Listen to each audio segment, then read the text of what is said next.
Je mets très bien une musique de supporter, tu sais, du genre. Arrête. Bonsoir, bonsoir à toutes. Alors, on a eu beaucoup de mal à se connecter. J'espère que cette fois-ci, c'est la bonne. J'espère.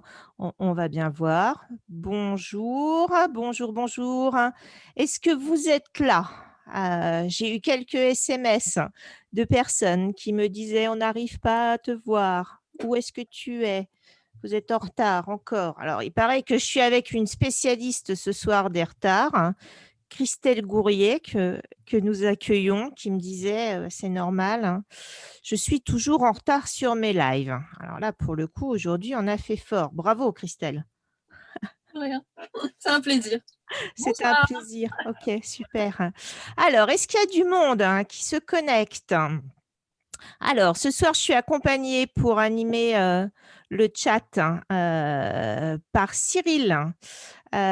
Cyril qui va prendre les commandes du chat. Alors, je le regarde. Est-ce qu'il y a du monde, Cyril, ce soir? Pour l'instant, on ne voit pas grand monde. Ça va venir. Ah, j'ai un petit cœur. Cynthia de Paris, qui est là. Alors, je pense que ça va se connecter. J'ai 2 vues encore. Alors, on va attendre un petit peu que tout le monde, que tout le monde, ouais, que, que tout le monde se connecte. Tu m'entends toujours, Christelle? Super. Super. Ok.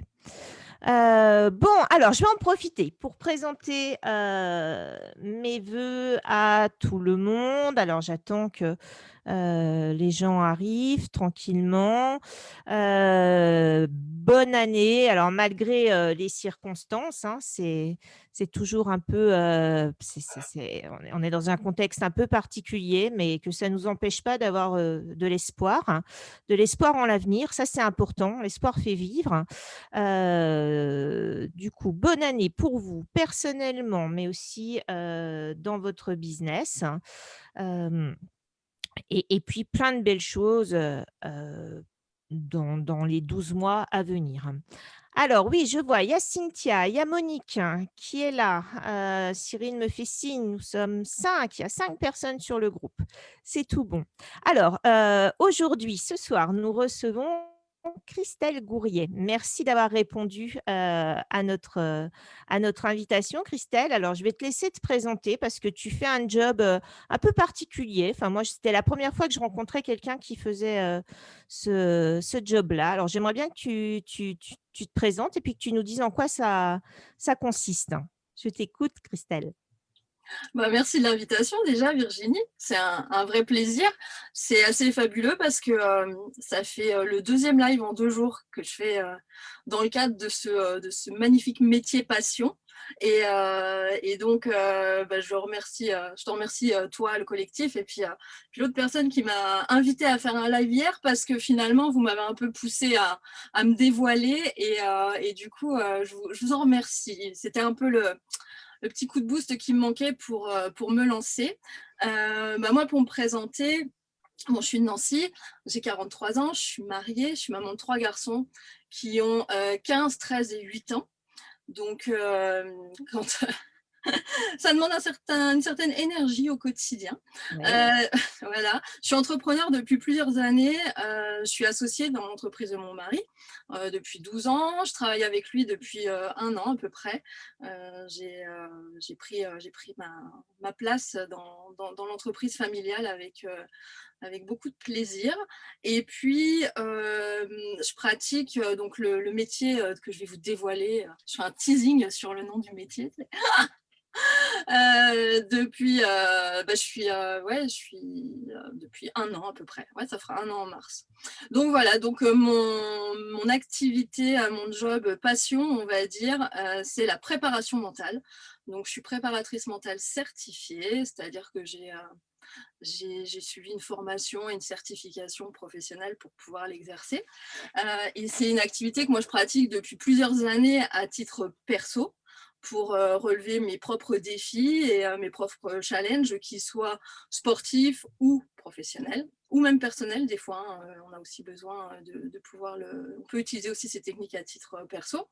Et pour vous expliquer un petit peu ce que c'est, la prépa mentale, et ben, ça regroupe en fait toutes les actions, toutes les techniques qu'on va pouvoir mettre en place pour se préparer à atteindre un objectif, pour passer à l'action et pour maintenir ces actions pour être prêt le jour J. Voilà. Donc, c'est vraiment toute la construction qu'on peut faire autour d'un objectif, autour de la performance. Et en réalité, une grande partie de mon métier, ça consiste à accompagner les gens à passer à l'action. Voilà.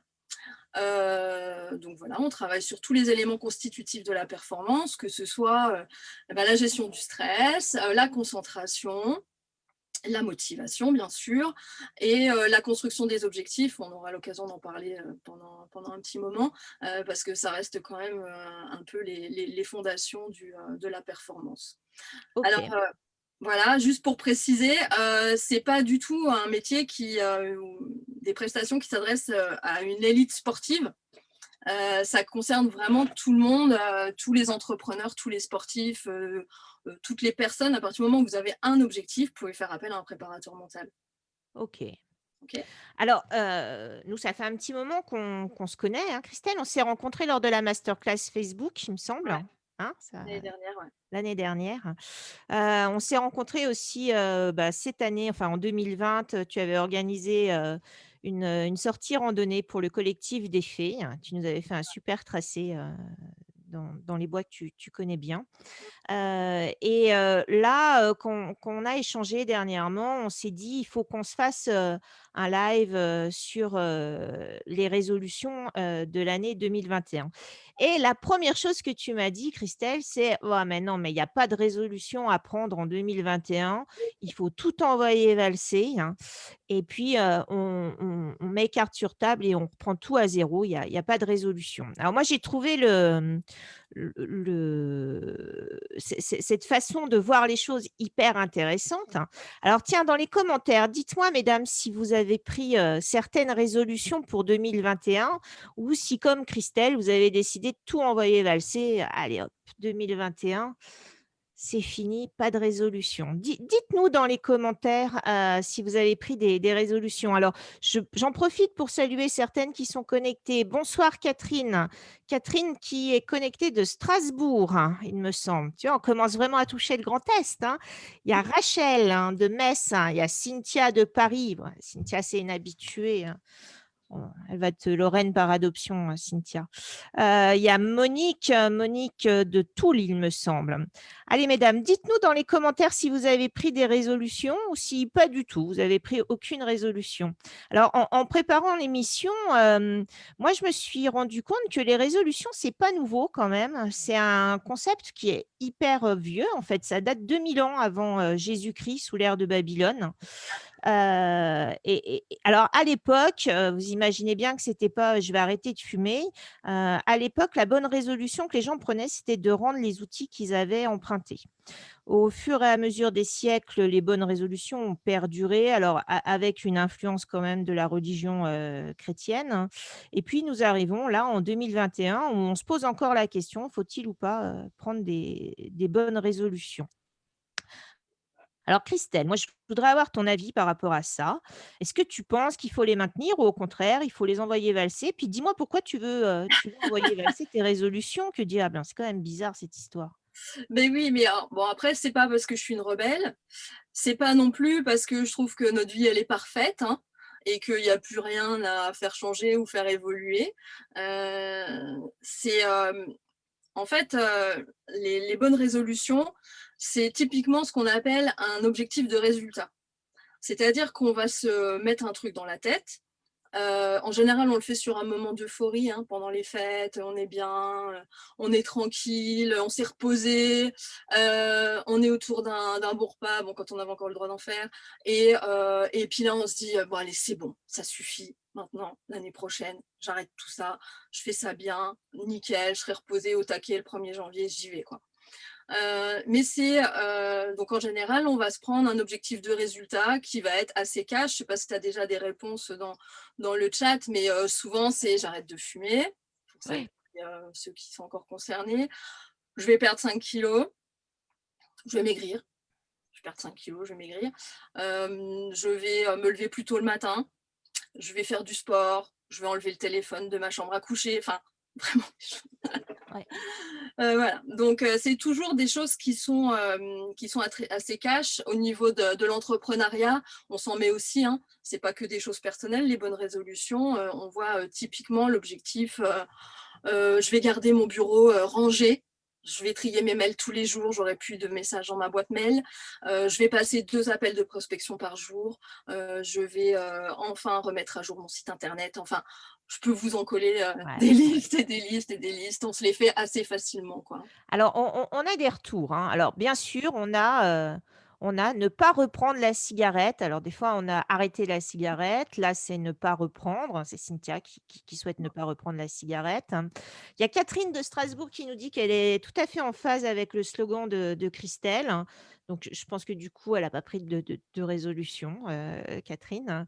Monique, elle nous dit oui, qu'elle a dû prendre des bonnes résolutions. Mais Monique, dis-nous tes résolutions. Alors Dis-nous-les. pourquoi?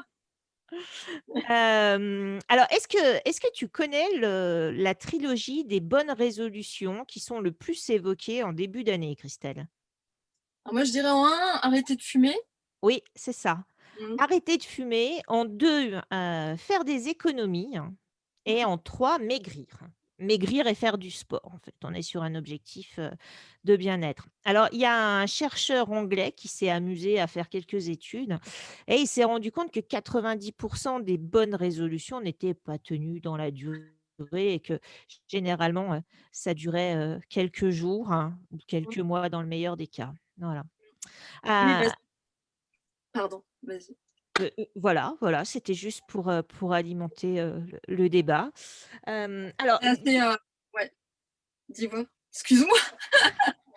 on va y arriver. Alors dis-nous pourquoi il est important justement de les envoyer valser ces résolutions? Bon, déjà, alors, ça date pas de cette année, hein, que je dis qu'il faut les envoyer valser. Mais alors cette année, encore plus que les autres années, ça va être important de pas le faire. Mais, par définition, les objectifs de résultats, on sait que ça fonctionne pas.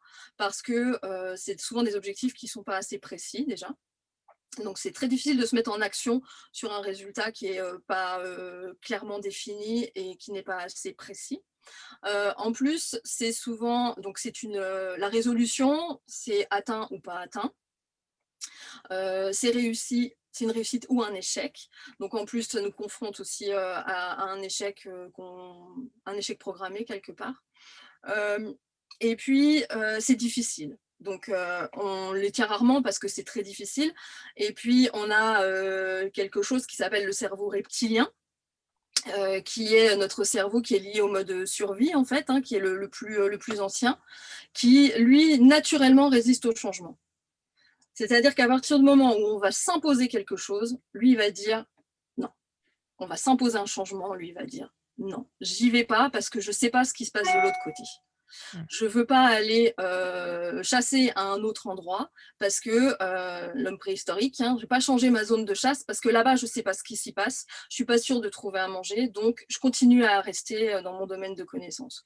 Donc, physiologiquement, déjà, on va avoir un premier ennemi qui va être notre cerveau qui va déjà bosser contre nous. Donc, bon, ça marche déjà difficilement dès le départ. Et puis, donc, il y a le côté un peu voilà, résistance au changement. Ensuite, il y a le manque de préparation.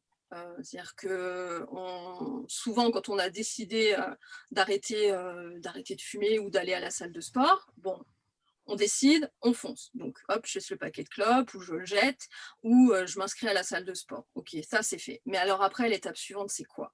Comment je fais quand je vais commencer à avoir le manque? Comment je fais quand je vais avoir à la première soirée le copain qui va me dire ouais, mais fais pas ta relou, vas-y, fume une clope, tu arrêteras demain, voilà, si tu reprends ce soir, tu pourras arrêter demain, etc. Ouais. Ça, c'est très compliqué. La salle de sport, c'est pareil, c'est facile de s'inscrire. Maintenant, tu vas y aller une fois, 2 fois, le coach, il va venir, il va t'aider un petit peu, voilà et puis, bah, la troisième fois, il faut que tu te débrouilles toute seule et ça va créer des difficultés et ces difficultés-là, puisqu'on les a pas, anticipées, puisqu'on n'a pas préparé et ben, on va lâcher en cours de route et moi, je pense qu'il y a quand même quelque chose qui est très, très important, c'est, que souvent, ça fonctionne pas parce que ce qu'on décide comme bonne résolution, c'est pas réellement ce qu'on souhaite au fond de soi. Je m'explique. Quand on dit: «Je veux me remettre au sport», OK, tu veux te remettre au sport. Déjà, est-ce que c'est ton souhait à toi? Ou est-ce que c'est une injonction sociale? Est-ce que c'est ton entourage qui te dit: «Mais tu te sentirais vachement mieux si tu faisais du sport, voilà. Il y a vraiment une vraie réflexion à avoir. Reprendre une activité physique, OK, il y a pas de problème. C'est, tout le monde est d'accord pour dire que c'est quelque chose qui est, important, fondamental pour la santé et cetera. Mais il faut le ressentir, il faut en avoir vraiment envie et il faut que ça corresponde à un objectif qui est construit.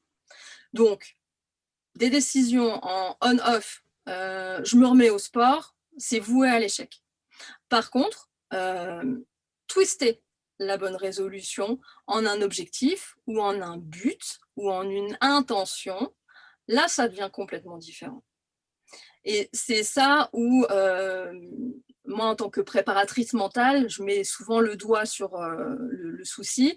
C'est-à-dire que les personnes ont un objectif, mais il n'est pas, consolidé, il n'est pas construit et du coup, ça vaut comme une bonne résolution, c'est-à-dire que ça vaut le temps de le dire et il y a pas de passage à l'action dans le temps et il y a pas de suite et de conséquences à la décision qu'on a prise. Ouais. Donc la bonne résolution, ça sert à rien. Ouais. Alors, je rebondis hein, sur ce que tu Ouais. dis. Alors, tu vois, il y a par exemple Monique qui nous a dit qu'elle était pile poil dans le top 3 des bonnes résolutions, hein. Elle veut faire du sport tous les jours, perdre 20 kilos. Voilà. Donc, elle est super. C'est des belles Euh, résolutions. Bon, en fait, c'est des vœux pieux oui, puisque ça n'est pas, bon après je connais pas la situation personnelle de Monique, hein, mais souvent c'est des vœux pieux qu'on a, c'est-à-dire que c'est quelque chose qu'on aimerait bien, mais globalement on fait rien pour le mettre en place. mm, Donc moi ce que je propose cette année, c'est de poser des intentions, c'est-à-dire de se donner des axes d'amélioration, des axes de progrès, de faire, une stratégie de petits pas.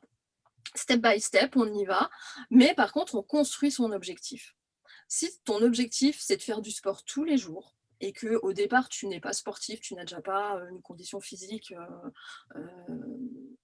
entretenue, entre guillemets, le faire du sport tous les jours, ça peut être d'être à 5000 pas par jour, 6000 pas par jour, 10 000 pas par jour, c'est du sport. Ça peut être, je fais quelques minutes de stretching ou de choses comme ça. Ça peut être une première étape, mais ça se construit. C'est-à-dire, et ça peut être aussi dire, OK, je veux reprendre une activité sportive. Super. Je ne sais pas quoi faire. Donc, il faut que je balaye un petit peu tout ce qui existe comme activité physique qui me plaisent, parce qu'il va falloir aussi introduire la notion de plaisir pour que ça fonctionne. Et pour ça, eh ben, je m'autorise à tester des choses, à aller voir si la salle de sport, ça me convient, si le cours de yoga, ça me convient, et puis si ça marche pas, c'est pas grave. Si le pilates, si le machin, si le truc, le badminton, enfin les activités physiques, elles sont innombrables et ça peut très bien être la marche nordique, ça peut être aussi bien la natation, enfin tout ce que vous voulez, mais il faut vous autoriser à rechercher ce qui vous convient et vous autoriser à tester, à panacher, à changer, se donner le droit à l'erreur. Ça, c'est important aussi. mm. Ouais, vous êtes inscrit à un truc, enfin, vous n'êtes plus dans la position de parent qui dit à son gamin Tu t'es inscrit au foot, bah, tu iras au foot toute l'année. Moi, je fais ça avec les miens. Bon, pas avec le Ça foot, marche? Ça ah, marche? mais non, ça marche pas, bien sûr Bah que non. alors? Mais non, bien sûr. On a tous fait ça en tant que parents. Dire, oui, je te paye ton inscription, mais tu vas toute l'année.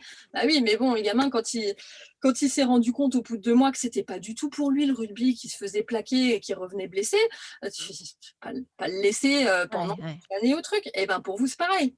Quand vous essayez, je sais, toi Virginie, tu marches par exemple, ouais. c'est une activité qui te convient, que tu fais avec plaisir, ça te pose aucun problème d'aller marcher parce que tu aimes ça, tu y trouves quelque chose d'intéressant. Et en même temps, tu sais que quand tu marches, tu contribues à la préservation de ton capital santé. Et c'est une action qui est construite en fait. Ouais. Donc, donc voilà. Donc moi, ce que je propose, c'est d'envoyer valser les bonnes résolutions, effectivement, et de poser des intentions. Et ce que j'appelle une intention, c'est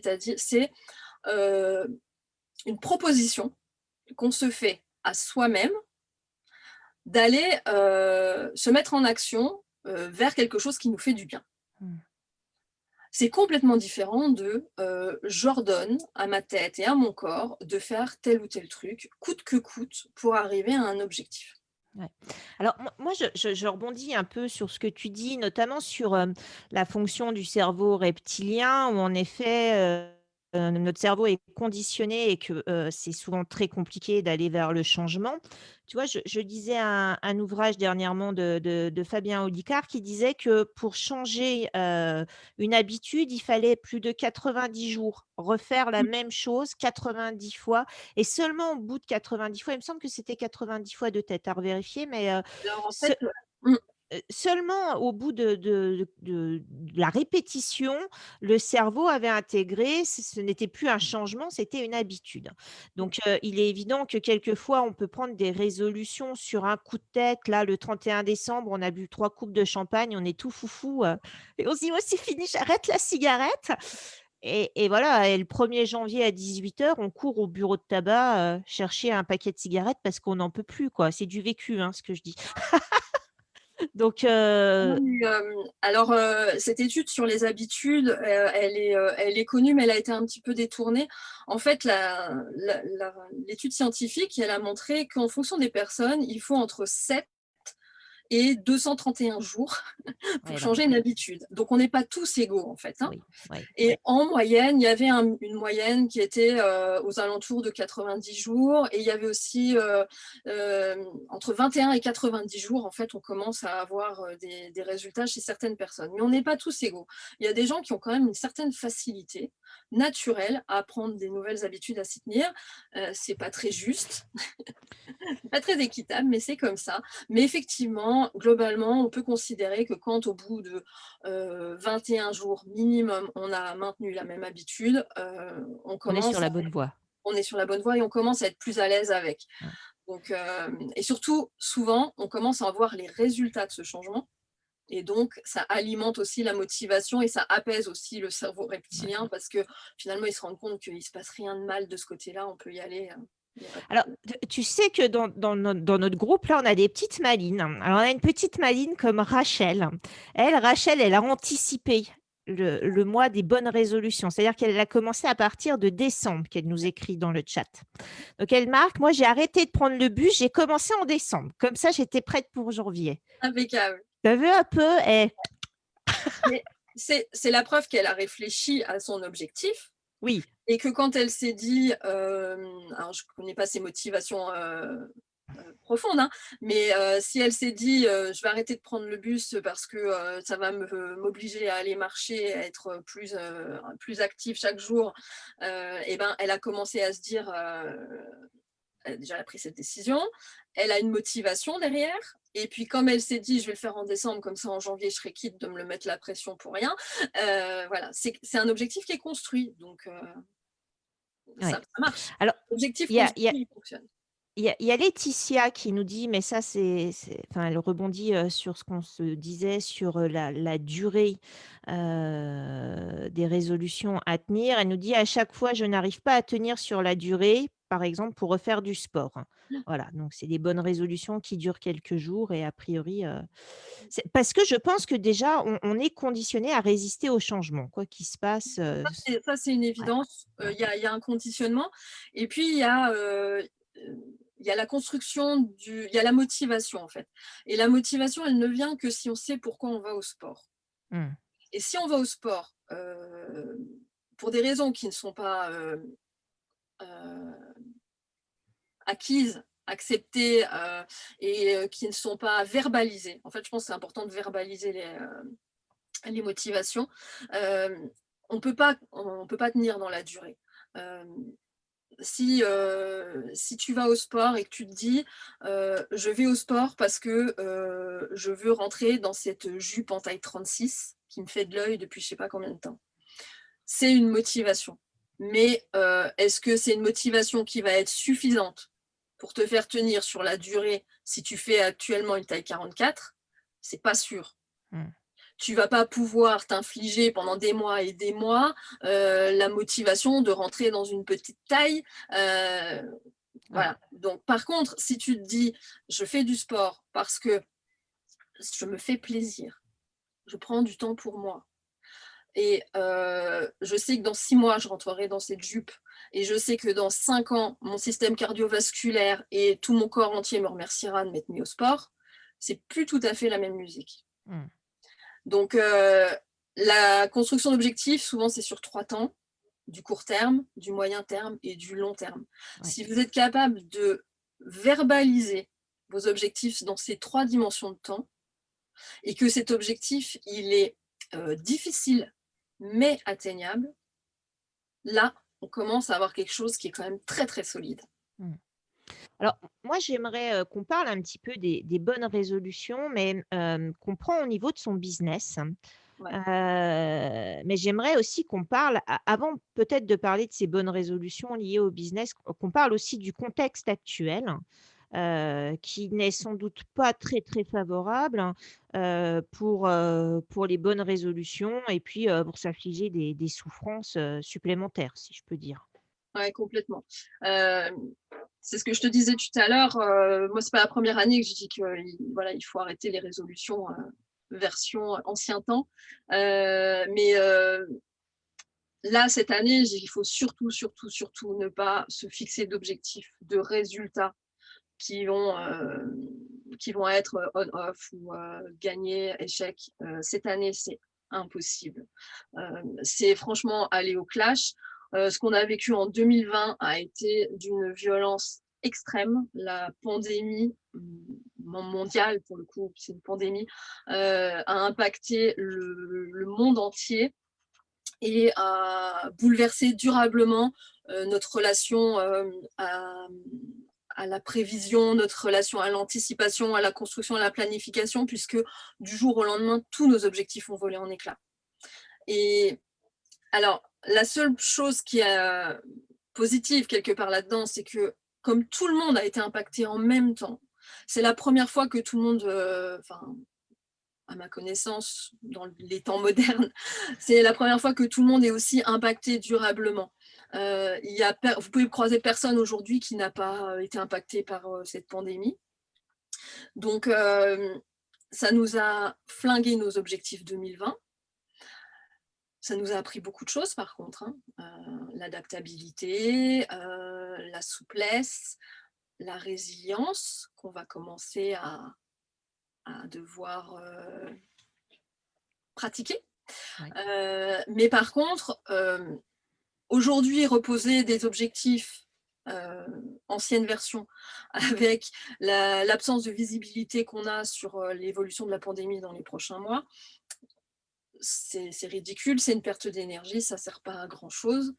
Donc il faut twister encore une fois notre façon de faire, changer d'angle de vision et, partir partir d'en haut, c'est-à-dire se dire c'est quelque chose de mondial, je suis obligée de composer avec et comment je peux construire mes objectifs en tenant compte de ce phénomène-là, quoi. Oui. Alors, c'est vrai, c'est intéressant ce que tu dis parce que je pense aussi que ça met, en évidence aussi la bienveillance qu'on peut avoir avec soi, Mm. et de se dire que bon, bah, voilà, je me suis fixé des objectifs en 2020, j'ai pas réussi à les tenir, mais c'est pas que de mon fait et ce n'est surtout pas de mon fait. C'est, un contexte, mondial, comme tu as Mm. dit, hein, qui qui m'a empêché d'aller jusqu'au but, que je m'étais fixé. Alors Mm. c'est intéressant parce que tu as utilisé le terme résilience. Alors le terme résilience, on l'utilise souvent comme le terme bienveillance, on peut le mettre à toutes les sauces. Et alors moi j'aime bien, c'est m'interroger, sur le sens des mots qu'on utilise. Et et tu vois, par exemple, résilience, quand je préparais notre entretien, j'ai été chercher la définition et en physique, la résilience, c'est la valeur caractérisant la résistance au choc d'un métal. Ça, c'est pour la définition en sciences physiques et bien sûr, nous, on parle d'être humain, on ne parle pas de métal, on n'est pas des bouts de fer, et donc en psychologie, c'est la capacité à surmonter les chocs traumatiques. Et là aussi, il faut quand même le préciser, c'est qu'on n'est pas tous égaux. On n'a pas tous la même capacité à surmonter les chocs traumatiques, hein. Tout dépend de notre enfance, de l'enfance qu'on a eue, des traumas qu'on a vécus et puis également du contexte dans lequel on évolue actuellement. Je pense qu'il y a eu, bon, il y a eu des reportages là-dessus qui ont montré que, le confinement n'était pas vécu de la même façon, que vous viviez, en HLM avec, 6 enfants dans un F3 que si vous étiez dans une grande maison, au bord de la mer en Normandie, quoi. Donc c'est important aussi de le dire. Alors moi, je cite souvent, enfin l'auteur, de référence qui est Boris Cyrulnik, qui a travaillé beaucoup sur le principe de résilience, notamment auprès des rescapés, de l'Holocauste, hein. Voilà. Ça, c'était pour alimenter un peu la discussion par rapport, au principe de résilience. Je ne sais pas si tu as des choses à rajouter par rapport à ça, Christelle? Bah, si, justement par rapport, à tous ces objectifs qu'on n'a pas atteints l'année dernière, on n'a sûrement pas atteint ceux qu'on s'était fixés en début d'année. Par contre, on a tous, développé des compétences, justement, grâce au principe de résilience. C'est-à-dire que, on a développé d'autres compétences, pour pouvoir faire survivre nos entreprises, pour pouvoir aussi continuer à composer, dans l'environnement familial pendant le confinement et ça, c'est, quelque chose qu'on peut se noter dans les réalisations 2020. Je parlais d'agilité, de créativité, de réactivité, Adaptation? d'adaptation. Hem, genre, toutes les entrepreneurs, qui sont là, en ont fait preuve l'année dernière. Combien, ont été obligés de digitaliser, intégralement, leur entreprise. Toutes les thérapeutes, tous les accompagnements, se font maintenant, en virtuel. Il y a aussi toutes les entreprises qui ont été empêchées de travailler ou qui sont encore empêchées de travailler aujourd'hui, et qui continuent à réfléchir, à se réinventer. Enfin, il y a heu, les profs, les enseignants aussi, hein, ont dû se réinventer complètement, les Nos enfants, formateurs. nos enfants.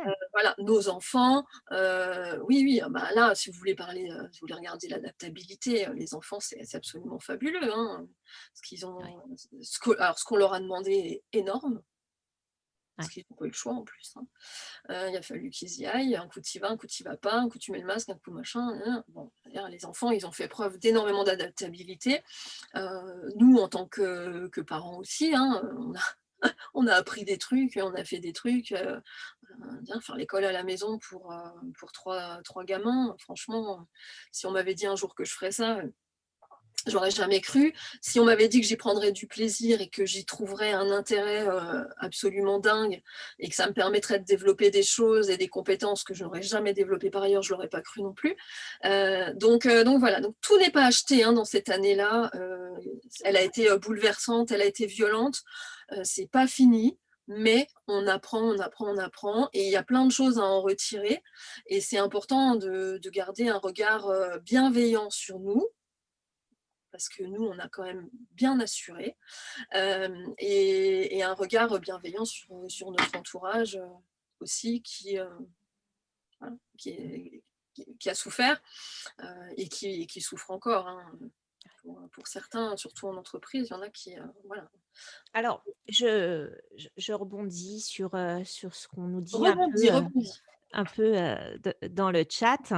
Il y a Cynthia, qui nous interroge et qui nous dit: «Mais vous, mesdames les animatrices, c'est quoi vos résolutions que vous avez pris pour, 2021?» Ah ah! Ah Ah bah, ah! on en a une, super! C'est Alors, la solution. tu me vois quand même arriver un peu Oui. avec mes gros sabots. Alors, en effet, moi, je j'ai pas pris de bonnes résolutions, à proprement parler. Ça fait 5 ans que j'ai arrêté de fumer, donc ça va. Par contre, il y a quelque chose, que je souhaite faire. Ça fait la 3e année, consécutive que je le fais et puis, tu as décidé également de me suivre, dans l'aventure, hein, et comme tu es pas une femme qui fait les choses à moitié, tu nous as fait un groupe, des conseils et cetera. Moi, ça fait 3 ans que je suis, le Dry January. Alors littéralement, c'est le janvier, sobre, le mois de janvier sobre. Alors je ne sais pas si vous connaissez, ce challenge parce que c'est un challenge. C'est un challenge, d'abstinence, d'alcool, sur un mois entier. Quand j'ai préparé, notre échange, hein, c'est ce que je te disais tout à l'heure. En fait, ce challenge-là est né en Angleterre dans les années 2000, hein, suite à l'initiative, d'une Anglaise qui souhaitait faire un semi-marathon au mois de février. Ça doit te plaire ça? Ouais. Ouais. Et pour se préparer, elle a décidé de ne pas boire une seule goutte d'alcool, en janvier et ça a fait boule de neige, hein, à tel point que l'État anglais, a repris cette initiative-là à son compte, hein, et a lancé une grande campagne, nationale et tous les ans en Angleterre, hein, et ben, voilà, c'est un challenge, sans alcool. Avec la puissance des réseaux sociaux, ça a pris de l'ampleur, hein, et voilà. Nous, en France, ça commence à venir, ça fait quelques années que ça vient. Alors par contre, nous, en France, comme on a une culture qui est assez, liée avec le vin, Mmh. il y a les lobbyistes, d'alcool qui freinent, hein, pour ne pas trop développer, ce challenge et du coup, il y a aucune subvention, de l'État sur ce mois-là. Alors, je vais te laisser la parole. Tu vas nous expliquer un petit peu ce que tu as décidé de décliner, sur ce mois et comment tu vois, ce challenge puisque, tu nous disais au début qu'il fallait pas prendre de bonnes résolutions et voilà que tu me pousses dans mon challenge, 0 alcool. Alors, je comprends plus Christelle. Parce que c'est pas une résolution. C'est pas une résolution en tant que telle, la résolution, ça aurait été: «J'arrête de boire». J'aimerais. Heu, peut-être que ça va se finir comme ça. Non, ce qui m'a fait rire, c'est quand tu m'en as parlé la première fois, je dis: «Waouh, c'est super ton truc», mais alors moi, je suis non pratiquante, hein, parce que tu m'enlèveras pas mon apéro. Les seuls moments où je n'ai pas bu, c'est quand j'étais enceinte. Même quand j'ai fait mon régime, j'ai perdu 10 kilos, j'ai continué mes apéros. Enfin, c'était le truc, c'est-à-dire surtout tu m'enlèveras jamais ça. Et puis après, j'ai laissé ça cheminer tranquillement et j'ai effectivement, ça peut s'inscrire dans quelque chose de global, en tout cas en moi, ce qui me concerne. J'ai des gros objectifs sportifs fin mai et avec les confinements successifs, j'ai bien profité de la vie. J'ai bien mangé, j'ai bien bu aussi. Et donc, du coup, je me suis dit, ça ce serait quand même l'opportunité en début d'année de reprendre un petit peu ma remise en forme en main et d'inscrire ça dans mon objectif annuel, qui est, mon gros objectif de cette année, qui est donc cette course fin mai et donc je me suis intéressée au sujet et là, c'est pas une résolution, c'est un challenge, c'est un défi, c'est un petit peu un pari, qu'on prend, mais on le fait de façon construite. C'est-à-dire que, effectivement, il y a l'environnement du January Dry avec, il y a quand même pas mal de relais en France, c'est traduit, hein, du principe du Royaume-Uni. Et puis, il y a un site internet, il y a pas mal de choses et donc là, je dis: «Bah, Virginie, moi, je te suis avec plaisir, mais pour être sûr que ça fonctionne, on va construire cet objectif». Donc, genre, je fais pas les choses à moitié. Donc, j'ai proposé qu'on fasse un groupe de soutien parce que ensemble, on est plus fort. Et puis qu'on s'entraide et qu'on se soutienne pour justement libérer un peu notre cerveau de cette pression, en disant voilà, je passe à l'action directe. On met un groupe de soutien en place dans lequel on va échanger en toute bienveillance pour le coup. Et puis, on va s'échanger nos méthodes, nos techniques pour que ça passe le mieux possible. Et puis, on va s'entraider. Donc, donc ça, c'est quelque chose qu'on a construit quelques semaines avant de le commencer. en parlant tranquillement. Ça permet aussi à mettre le cerveau en mode réflexion. Quelle stratégie je mets en place à partir du 1er janvier pour arrêter de consommer de l'alcool. Et puis, ça permet aussi de commencer à en parler parce que le verbaliser, ça rend les choses réelles. Et ne pas garder ça pour soi et ne pas le faire dans son coin, ça fait aussi on augmente aussi ses chances de réussite. Et puis, au 1er janvier, on s'est lancé. Ouais. Donc voilà, mais toi, tu l'avais déjà fait Oui. à plusieurs reprises et Alors, tu avais quand même rencontré un peu les difficultés qu'on a quand on fait les choses seul et avec moins de préparation. ouais. Alors, pourquoi on vous parle de ce challenge-là, 0 alcool en janvier? Parce que pour le coup, on pourrait nous dire: «Bon, c'est une résolution purement personnelle, on voit pas trop pourquoi tu nous parles de ça dans le cadre du collectif». Sauf que moi, je mets un bémol, c'est que, on est des entrepreneuses, on est amenées à réseauter, hein. Et moi, j'ai constaté qu'à chaque soirée de réseautage, régulièrement, alors sauf pour les petits déj, bien sûr, mais pour les after work, ça se termine toujours avec un verre, avec 2 verres, peut-être même avec 3, et puis après il faut partir parce que voilà, on est sollicité très, très régulièrement. C'est une pression sociale, l'alcool. Si vous ne prenez pas votre coupe, hein, bah, tu es malade. Qu'est-ce qui se passe? Tu fais la gueule? Bah, pourquoi tu bois pas? Mais enfin, voilà. Donc c'était important, je trouve, d'en parler ce soir, parce que ça fait vraiment partie, de la vie du réseautage. Et on en a parlé, il y a 2 jours, hein, Christelle, hein. Je te disais que cette année, c'était plus facile. C'était plus facile, pourquoi? Bah, parce qu'il y avait pas Ouais. d'événement de réseautage. Donc il y a pas de tentation. Moi, je fais le comparatif par rapport à l'année dernière où à cette même période, je sortais beaucoup. J'étais beaucoup, sollicitée sur des événements de réseautage. Je peux vous dire que ça a été compliqué, de boire des verres de jus d'orange aux after work. Donc ça fait aussi partie, de la vie de l'entrepreneuriat. C'est pour ça que je trouvais intéressant d'en parler là, ce soir. Oui et c'est ouais, le réseautage et la relation de toute façon, la relation à l'alcool en général, dans les relations sociales est très, très importante et aujourd'hui, celui qui ne boit pas est stigmatisé, un peu comme celui qui fume aujourd'hui. À l'époque, quand tu fumais pas, tu étais, le coincé de service. Maintenant, quand tu fumes, tu es un paria, quoi, hein. Oui, Donc voilà, là, l'alcool est aujourd'hui, c'est quelque chose qui est socialement accepté, voire socialement revendiqué, voire imposé. Et quand tu commences à dire non merci, et ben voilà, on te regarde un petit peu bizarrement. Et effectivement, dans les réseautages, c'est quelque chose qui est très présent et qui peut vite être problématique. oui. Euh, Au-delà de ça, le fait de mobiliser son énergie, surtout en ce moment où on est en pleine pandémie, avec un virus qui s'attaque quand même aux plus faibles, c'est un défi qui est quand même intéressant parce que c'est un défi santé, un défi bien-être aussi. Et en tant que chef d'entreprise, on le sait bien, on n'a pas le droit d'être malade, c'est quand même fortement déconseillé. Donc tout ce qu'on peut faire qui peut nous mettre et nous préserver notre condition physique et notre santé, je pense, est intéressant et à prendre en compte. Écoute, c'est intéressant ce que tu dis. Il y a Rachel qui met dans le chat, «Prendre soin de soi, c'est prendre soin de son entreprise».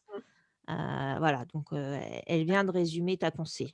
Ouais. J'ai écouté ce matin un podcast d'une coach suisse qui disait que la première, quand ses coachés viennent la voir pour atteindre des objectifs, relever des défis importants, la première chose qu'elle leur demande, c'est est-ce qu'ils dorment bien? Est-ce qu'ils boivent beaucoup d'eau?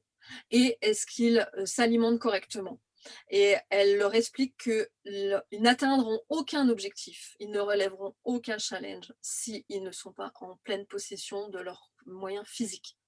Ouais. Et je trouvais ça super intéressant parce que si c'est une nana qui une grande coach, quoi. Et la première chose qu'elle leur demande, c'est de se mettre en forme. Donc, et c'est pas une coach physique, hein, c'est vraiment quelqu'un qui travaille sur le management, le développement personnel et tout. Et en gros, elle explique qu'un cerveau bien irrigué, bien hydraté, c'est un gage de réussite pour les entrepreneurs. Donc, je pense que c'est souvent négligé. On parlait de performance tout à l'heure, hein, on dit souvent moi je dis souvent qu'on est des athlètes du quotidien. Et en tant que tel, il faut quand même un minimum préserver notre capital santé. Oui. Alors il y a Catherine qui nous dit que ça tombe bien parce qu'elle est en train de boire sa petite tisane détente en nous écoutant. Donc bravo Catherine. Oui, oui, il faut, c'est important. Ouais. Alors en effet, tu utilises c'est pas la première fois que je t'entends l'utiliser, ce terme de «athlète du quotidien». C'est intéressant parce que ça introduit, une vision, de l'entrepreneuriat qui est proche de celle, du sportif, qui va s'entraîner, qui va prendre soin de soi. Tu peux nous en dire un petit peu plus? Bah, en fait, si vous observez en tant que chef d'entreprise vos journées, vous courez après le temps, après les clients, vous vous préparez, vous êtes en compétition avec, vos concurrents, vous avez des compétiteurs à longueur de temps, vous êtes rarement tout seul sur le marché, vous êtes, obligé, voilà, de vous maintenir, dans le mouvement, hein, du marché et cetera.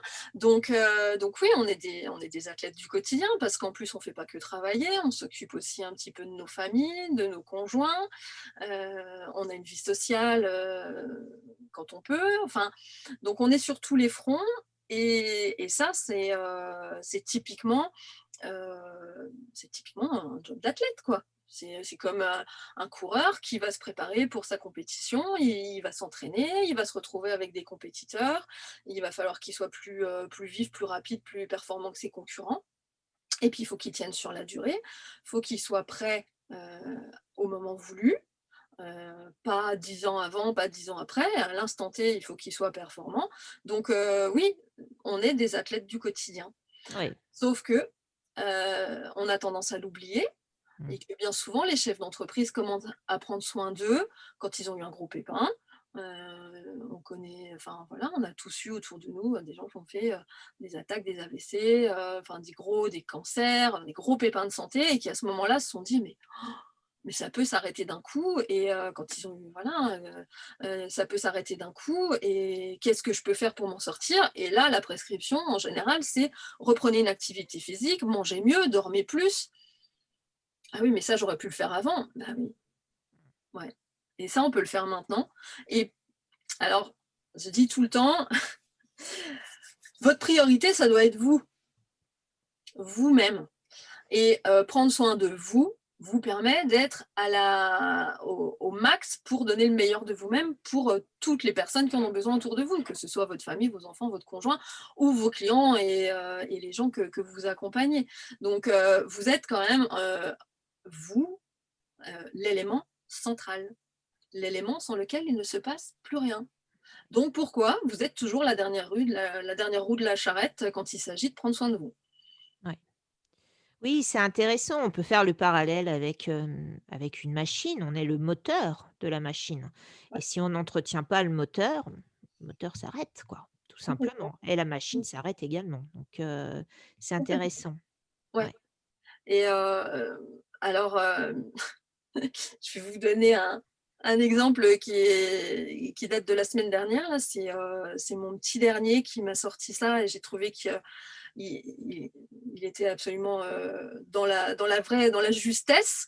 Il a été malade là, il y a un mois à peu près et le docteur a dit: «Bah, si ça va pas mieux, il faudra peut-être te faire tester pour le Covid». Donc il a 8 ans. Maman elle dit: «Ah, ils me mettent un truc dans le nez tout machin». Bon OK, super et elle dit: «Mais si ça va mieux demain, du coup, tu as pas besoin d'être testé». OK, bon. Il a été guéri, on a passé à autre chose et la semaine dernière dans la voiture, il me dit: «Mais» il dit: «Tu te souviens, j'ai été malade et j'ai failli me faire tester, mais comme j'ai été guéri et ben, j'y ai pas été». Et ben, il dit: «Tu sais ce que j'ai fait? J'ai applaudi mon corps». applaudis ton corps. Mais il me dit oui. Il dit, il a fait ce qu'il fallait pour que j'aille mieux. Et je trouvais ça fabuleux parce que en fait, il faut que nous, en tant qu'adultes, on pense à applaudir notre corps. Oui, Parce que aujourd'hui, nous, en tant que chef d'entreprise, etc., je veux dire, si on y va tous les jours, tous les jours, tous les jours, c'est parce que notre corps, il fait le job, quoi.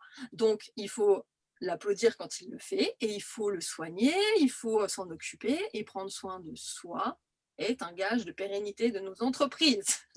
oui. Voilà. Et ça, je pense que c'est vraiment, voilà, c'est vraiment important de l'avoir en tête dans, vous êtes des athlètes du quotidien. Vous devez vous considérer votre corps un peu comme votre outil de travail, votre moteur, effectivement, mais c'est votre outil de travail. Hein. Donc, il faut en prendre soin, Ouais. vraiment.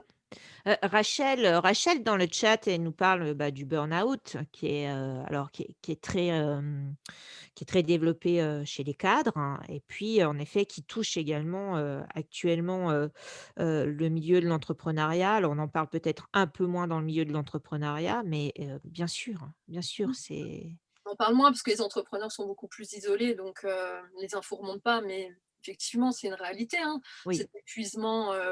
Cet épuisement physique, émotionnel, qui fait que du jour au lendemain, le corps arrête de fonctionner, effectivement. Mmh mh. Bon, écoute, Christelle, il nous reste quelques minutes. Je ne sais pas si les personnes qui nous suivent ont des questions à te poser. Ça serait, peut-être, intéressant. S'il y a quelques questions, allez-y mesdames. Dites-nous un petit peu, ou alors faites-nous part de votre ressenti par rapport à ce qu'on est en train de vous dire. Alors, il y a Rachel qui nous dit que dans l'entrepreneuriat, c'est surtout tabou. Ouais, ouais, ouais, le chef d'entreprise, il tient bon, coûte que coûte, quoi. Il y a Catherine qui nous dit: «C'est très juste, cette reconnaissance nécessaire du corps». Oui, heu, dorénavant, on va applaudir notre corps tous les matins. Ouais, Alors, ça rejoint quelque chose qui est très pratiqué en développement personnel, qui est la gratitude. Hein. oui, Il y a un outil qui est très puissant qui est le carnet de gratitude, les 3 kiffs par jour ou des choses comme ça. C'est très connu, mais c'est simple et pourtant ça fonctionne. C'est connu parce que ça fonctionne super bien. Donc oui, applaudissez votre corps à chaque fois qu'il fait un truc qui vous suit dans vos délires, remerciez-le. Et par contre, respectez-le aussi. Quand il ouais, vous dit stop, il vous dit stop. ouais, ouais. Alors dites-nous s'il y a des questions. A priori, là, je sais pas, il y a pas de questions. Est-ce que tu veux rajouter quelque chose d'autre, Christelle? Qu'est-ce que je pourrais vous dire d'autre? Non, comme ça, je pense on a fait un peu le tour. Oui, moi, je Alors m'étais noté, en gros, faites de votre bien-être votre priorité. ouais, Voilà. ouais. Nous, dans le chat, on a rajouté, le lien du Dry January, français. Donc si vous souhaitez avoir des renseignements sur ce mouvement-là, allez-y. Je suppose que Christelle, si on te sollicite pour intégrer ton groupe privé, hein, il Oui, y a oui, aucun oui, souci. aucun souci, vous êtes les bienvenus. N'hésitez pas, vous me faites un petit message et on fera, jusqu'au 31 janvier, sans alcool. Ouais, et puis après, on peut aller plus loin. Si vous prenez le train en marche, bah, voilà, il faudra juste reporter, Oui, après, on peut faire les 31 jours à partir de maintenant, c'est pas du tout un problème, au ouais, ouais. contraire. En préparant cet échange, je t'avais demandé, une petite liste, d'ouvrages, hein, Mmh. à nous conseiller. Alors là, Cyril est en train de les mettre, sur le chat.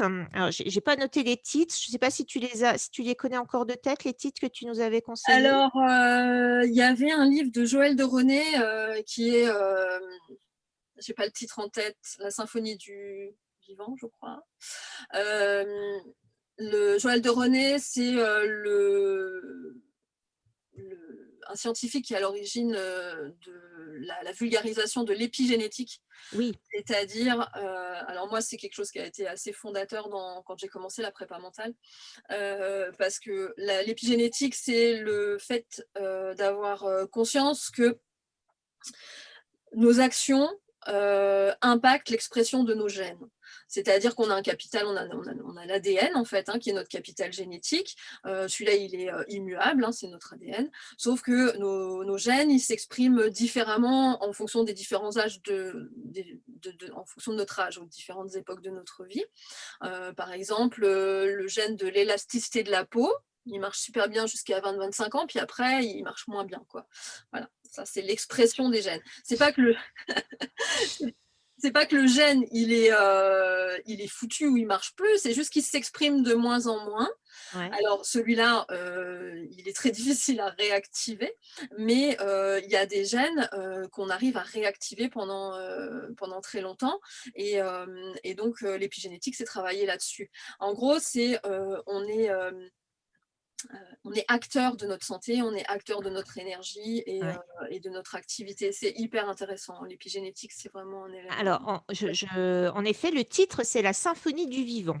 Alors, il y en avait 4 autres également. Je sais qu'il y avait Nathalie Simon Oui. Alors que Nathalie Simon, c'est la sportive, chanteuse oui, de planche à voile, qui a fait Interville aussi. Je crois qu'elle a présenté Interville en truc télé. Et surtout, c'est Nana qui, elle, met en place, elle a une cinquantaine d'années aujourd'hui, et elle met, elle, en place au quotidien les principes de l'épigénétique. Manger bien, bouger autant que possible, avoir de la reconnaissance, être ouvert aux autres, avoir une vie sociale, etc. etc. Elle a fait un super bouquin qui est facile à lire et qui est pas culpabilisant, où elle explique qu'on peut être indulgent avec soi-même sans pour autant être dans la complaisance. mmh. Et ça, je trouve ça intéressant. Alors en effet, l'ouvrage, c'est Les bienfaits du sport, forme, santé et bien-être. Donc c'est intéressant parce que pour le coup, je pense que ça synthétise un petit peu les échanges, qu'on a eus. Alors il y en a d'autres, mais alors là de tête, Alors, il y en a un, c'est sur, je te donnerai plus le nom de l'auteur parce que il est imprononçable, mais c'est sur la visualisation créatrice. Ça, c'est quelque chose qu'on utilise énormément en préparation mentale, qui est le fait de visualiser son objectif. oui.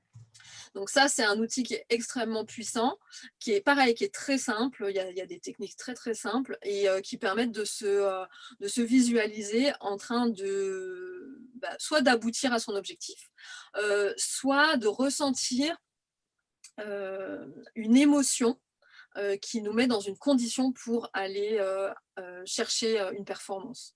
Alors en effet, le nom de l'auteur est un peu, compliqué à prononcer, Shakti Kawen, C'est ça. voilà. Alors tu nous en as cité un autre également qui traitait de l'auto-hypnose, pour les sportifs, il me semble?